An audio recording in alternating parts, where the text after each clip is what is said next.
everyone, my name is Ayub Khamis. I am the solo developer of the game Trick and the writer of the Winterlands novels. About a month ago, I released the game Trick. Trick is a first-person open-world RPG game, and it is different than most other RPG games. What makes Trick different is the fast combat style combined with the slow progression or the slow flow of the game. In Trick, you'll be able to mine, craft, but not Minecraft, kill enemies, trade with gold, defeat bosses, and progress through the story of the game. And the game is also filled with a lot of secret treasures or secret interactions for those who love to wander around in a game. Now, in Trick, what is also a big difference in it is that it gives a lot of freedom to the player. Basically, when you begin playing the game, you'll be just popped into the world after the prologue, and then you're on your own from there.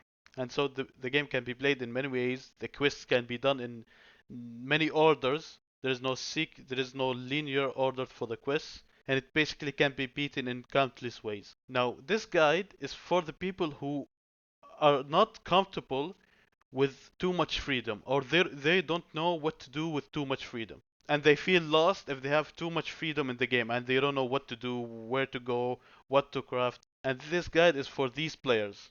If you are a player that are comfortable with too much freedom in the game and just want to play the game however you want, then I would say this guide is not for you and you can just simply go play the game. The game is available on Steam and there's currently a discount on it, but it will end on 13th of April. So you may or you may not catch that discount.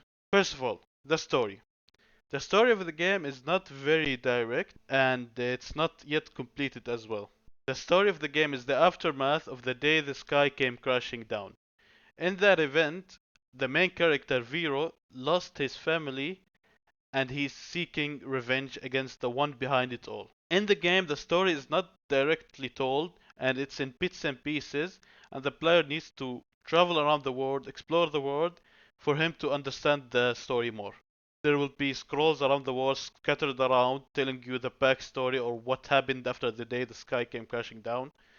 And there's boss fights where there's more details that adds up to the story where you kind of understand what is going on. And as of now, the story is not completed as there will be more expansions coming to the game. Currently, the game is in the Kingdom expansion, which is the first expansion of the game, and there will be many more expansions coming to the game until the story is completed and it is done. The game is done.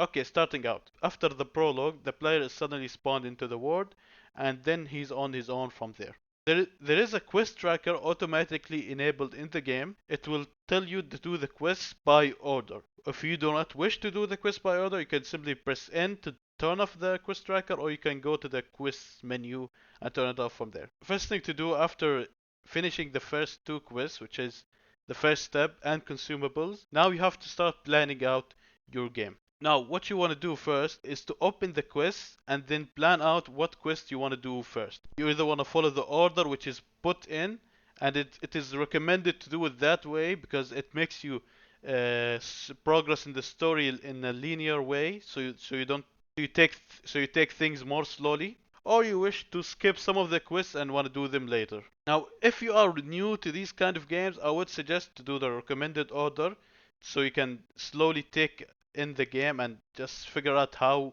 everything works. Or if you already feel the hang of it, then you just simply can start later quest then early quest. For example, you can start fight the first boss in the game before doing the quest before. Though that is not recommended, but it is you can do that. It is possible. Now, first of all, collecting materials. To collect materials in the game, there's many ways. You either kill enemies, you either mine for it, or you either hunt treasures for it. Mining is more specific whether you want a specific material, like for example, you're trying to craft a heavy shield and you need forest wood at the moment. So it is recommended to just simply go to the forest or any place that has forest wood and just start farming for that material.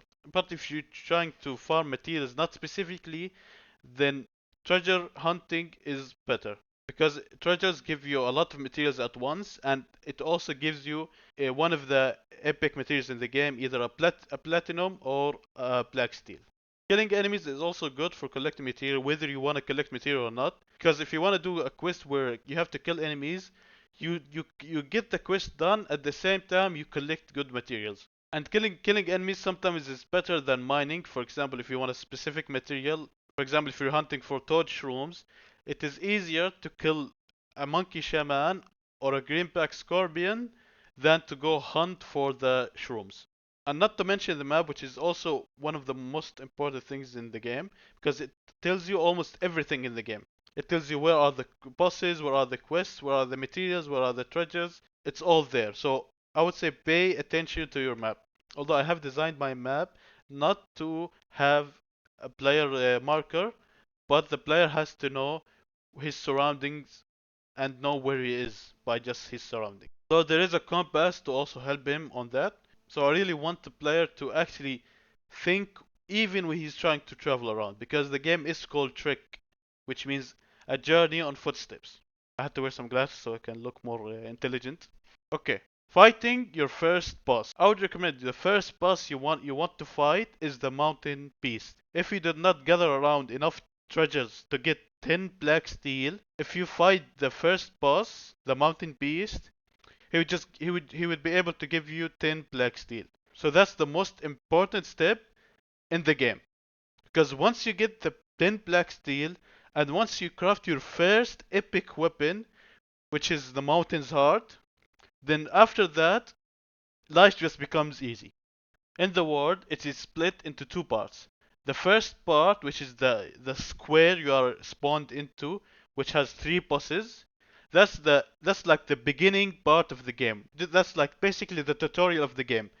After you finish from that square, then you go into the all the other quests, all the other parts, all the other bosses, and the enemies are harder in that area than the area you were in. So once you get the mountain beast, the first area becomes super easy for you. You can be able to defeat the root mage and the night mage very easily with the mountain's beast. I forgot to mention there is more than one alchemist in the game, and there's more than one blacksmith in the game. And there's also other NPCs, but there's two of alchemist, two on blacksmith. And each blacksmith and each alchemist, they both craft or sell different items. For example, for the first alchemist, he sells the health potions, and for the second alchemist, he sells the shield potions, which is the bar that is above your health.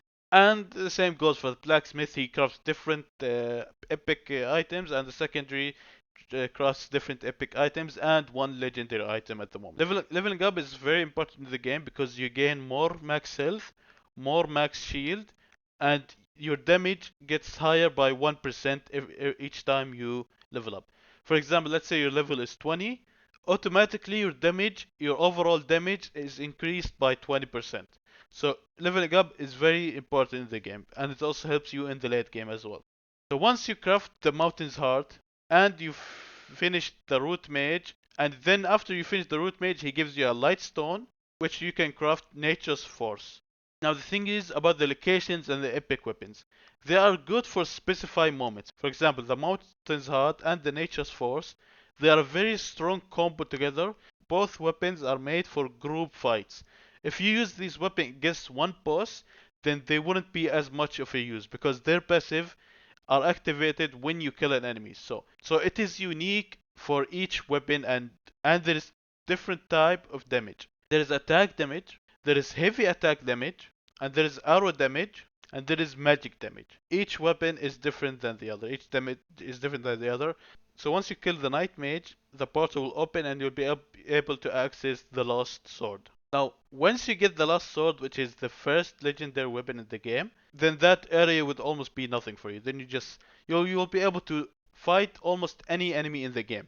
But of course, it's gonna be different for bosses, for specific enemies. Weapons are better than other weapons. I highly recommend to read the game info in the game. They have info on all the items in the game and all the enemies in the game. And soon there'll be info on the NPCs and the materials as well. The first enemies of the first area, they all have no shield against any magic or against attack damage. But in the second area, when you get out of that box or that small area, then each enemy will have different properties or different stats. For example, the Monkey King has very high arrow shield and magic shield, but he has very low heavy attack shield. And the same thing goes for other enemies. They have different stats, so it's very important that you read the enemy info so that you may know what weapons to use against which enemies. It is very different between every enemy, so I highly recommend you read the game info. So, late game. Another thing important in the late game is your horse. For the first area, you may not notice that the horse is kind of slow in the first area, but when you get out of that second area, you're gonna notice that it will be more difficult to travel around the world. So horse upgrading is very important, and you can upgrade your horse at Jack with using gold. Gold is used for trading or upgrading. That's the only use for gold. You cannot craft anything with gold. Gold is very important. I forgot to mention this. The fourth way to get materials is using trading, basically using gold. You can trade gold for any material in the game except Lightstone, which is a legendary material. And the player's level and the horse's level are limitless. There is no limit to it. You can level up your horse. You can level up your horse as much as you can. And the more you level up the horse, the expensive the upgrade is gonna be, but the faster the horse is gonna be. For example, for the first upgrade, you'll be upgrading your horse for a certain amount of gold. Then it will be more by 25. And your first upgrade, your horse will gain speed by 50. The second the second upgrade, your horse will gain 75. The third one, he will gain 100, and more and more and more. Spawn points, they basically tell you the area that you are in. For example, there's Centrum, there's the Arbo, and there's a spawn point in the desert. Basically, when you finish from the area around Centrum, then you don't need that spawn point anymore. You can go forward to the Arbo spawn point, and when you are in Arbo, and now you are playing around that area when you're in the Arbo spawn point. You're playing on the Monkey Kingdom, the Lonely Woods, and the lake, and all the surroundings around it. So when you get into a new spawn point, your spawn point will be resetted to that spawn point, and when you die, you will be put there in that new spawn point. So choosing your spawn point is basically choosing where you are playing around right now. What area you are playing around right now. So that is also important to know. Now, what weapons to seek for when you are fighting Uka, Kahiko, and the Monkey Kingdom? I would highly suggest before doing all that to go mine for the Beast or Orc Smite, because that weapon is very effective, especially against these three enemies. So I would highly recommend you get that weapon at first. I know it's gonna take you some time to farm for it, to get materials for it, but when you get it, it's very rewarding because it is so good against these specific enemies and almost any enemy in the game as well, even the queen. There's three legendary weapons in the game: the Last Blade, Orc Smite, and the Thunder Blade, which you get after killing Ryo, the Monkey King. Now, its shields are also different. For example, you have Nature's Force, you have Orc's Head, and you have Vengeance Shield. Now, they are different uses for different enemies. For example, the Nature's Force, as I said before, is good against group enemies, but for Vengeance Shield is effective against enemies that use magic and against single enemies. So you have to choose your shield specifically to what enemy you are going to fight. Now, after you finish all the quests, the king, the queen, there are currently 23 quests in the game right now and 46 achievements on Steam. 23 of the achievements are the quest of the game, but after finishing the quest, there is still things to do. For example, there's secret interactions, secret collectibles, secret boss, and the prodigy achievement. So, the prodigy difficulty. This is the only secondary difficulty in the game, and it's the hardest difficulty in the game. Now, the prodigy difficulty has 8 achievements on Steam. What is the prodigy difficulty? The prodigy difficulty is you cannot craft any weapon except the pickaxe and the chopper. These are the only weapons you can craft. You will be able to craft potions, but you cannot craft any equipment, any weapon. Now, how to play the Prodigy achievement or what to focus on more? I would say focus on leveling up a lot before you fight any bosses and collect or buy or craft a lot of potions, because that will be the most helpful thing you have. Leveling up, it will increase your damage because the pickaxe or the chopper deal almost no damage at all. So leveling up is very very important. And collecting a lot of potions, because since you have no shields, since you're gonna have no passives, no abilities, nothing at all, this will be your only this will be your passive. The potions will be basically your passive. You have to collect a lot of potions. And to defeat bosses in the project difficulty, it's gonna take a lot of time. But when you play against a boss in a project achievement, you have to play differently than you would in a normal difficulty. In a project difficulty, you have to look for exploits against a boss. For example, I will mention this just because I love you all. In the Mountain Beast, there is an exploit where the beast cannot harm you or cannot damage you at all. I will say a hint for this exploit uh, is the high ground. You have to get the boss or you on a high ground where he won't be able to damage you.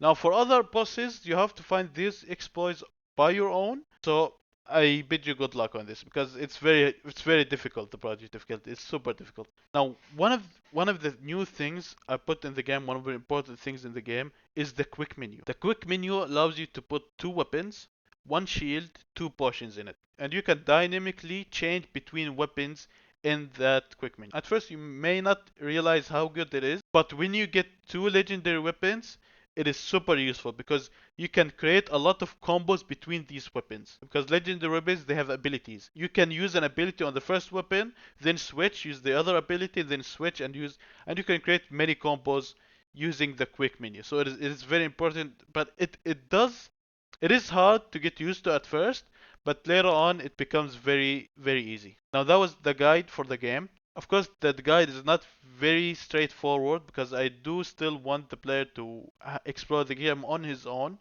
These are just tips and tricks in the game. As I said before, the game is on discount and will finish on April 13th.